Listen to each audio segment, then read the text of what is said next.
मंदिर के अंदर अगर पुरानी मालाएं हैं, टूटी फूटी मूर्तियां हैं, उसके साथ ही खाली माचिस की डिब्बी रखे हुए हैं, तो उन्हें बाहर फेंक दें तथा खंडित मूर्ति को किसी नदी में प्रवाहित कर दें।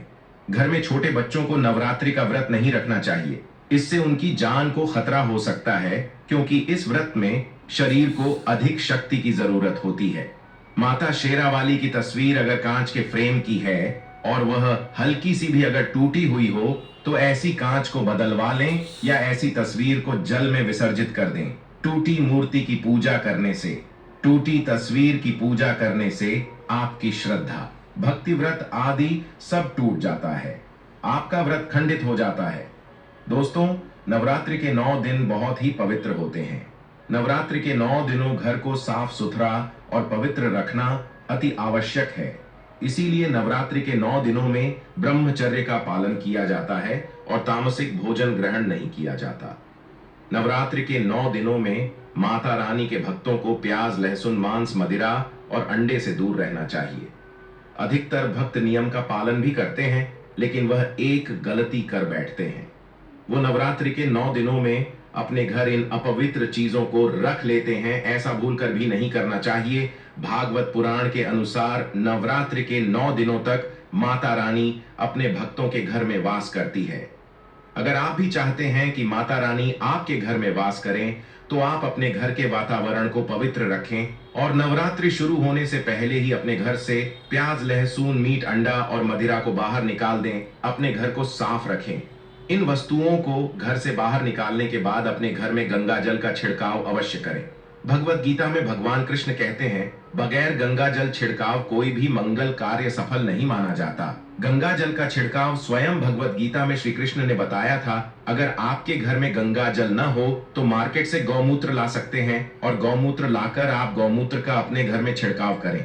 बस थोड़ा सा पानी में डाल लें, इससे आपके घर का वातावरण पवित्र हो जाएगा। घर में मौजूद नकारात्मक ऊर्जा भी नष्ट हो जाएगी और जिस घर में वातावरण पवित्र होता है और नकारात्मक ऊर्जा नहीं होती, वह माता रानी का वास सदैव होता है। नवरात्रि के पहले आप अपने पूरे घर की अच्छी तरह से साफ सफाई कर लें। घर में जो भी फालतू सामान है, फटे पुराने कपड़े, उन्हें बाहर निकाल दें। घर में बेकार पड़ा सामान नकारात्मक ऊर्जा लाता है, इसीलिए गंदगी बिल्कुल भी न करें। धूप दीप जलाकर वातावरण को स्वच्छ रखें। दोस्त, माता के आगमन के लिए घर का दरवाजा जरूर सजाना चाहिए। इससे माता आकर्षित होती है और घर के द्वार में प्रवेश करती है। मां के आगमन के लिए द्वार को फूलों से सजाना। दोस्तों, कई लोग ऐसे हैं जो माता रानी की चौकी कागज बिछाकर बनाते हैं, जो कि बिल्कुल गलत माना गया है। माता की चौकी के लिए आप नीचे लाल कपड़ा बिछाएं।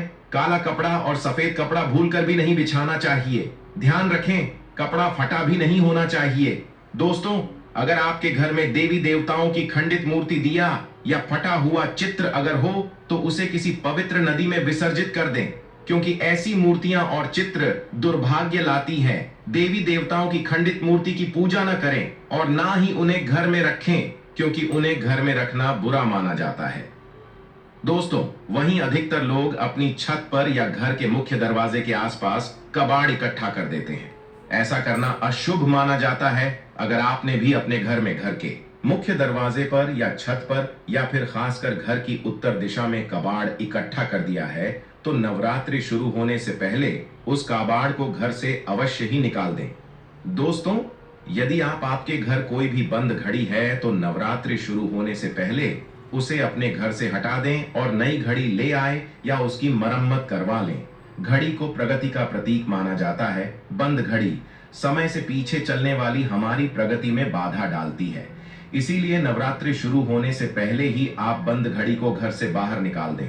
दोस्तों, अगर आपके घर के मंदिर में किसी भी तरह का कोई फालतू सामान रखा है, जैसे कि सड़े गले फूल, अगरबत्ती, धूप बत्ती के डिब्बे या माचिस आदि के डिब्बे, या कोई भी खाली पैकेट मंदिर में न रखें, या फिर कोई फटी पुरानी धार्मिक पुस्तक या भगवान के कोई भी पुराने कपड़े जो खज गए हैं, या मुकुटमाला जो खराब हो गई है, तो उन्हें आप जितना जल्दी हो सके अपने मंदिर से हटा दी। नवरात्रि से पहले आप अपने मंदिर की और मंदिर के आसपास की साफ सफाई अवश्य ही करें, तभी माता रानी की चौकी स्थापित करें। इसके साथ ही आप अपने धन रखने के स्थान की सफाई भी अवश्य करें, क्योंकि नवरात्रि के दौरान मां लक्ष्मी भी गृह प्रवेश करती है। धन रखने के स्थान पर किसी भी तरह का कोई भी पालतू सामान, टूटा हुआ सामान न रखें। धन रखने के स्थान को मंदिर की तरह ही साफ रखें। नवरात्रि के दौरान माता रानी की पूजा में कौड़ियों को शामिल करें। माता रानी के साथ साथ रोजाना कौड़ी का भी पूजन करें। इसके बाद कौड़ी को धन रखने के स्थान पर रख दें। ऐसा करने से बरकत हमेशा होती है। अगर आपके पास पुराने जूते चप्पल इकट्ठे हो गए हैं तो नवरात्रि से पहले उन्हें घर से बाहर निकाल दें।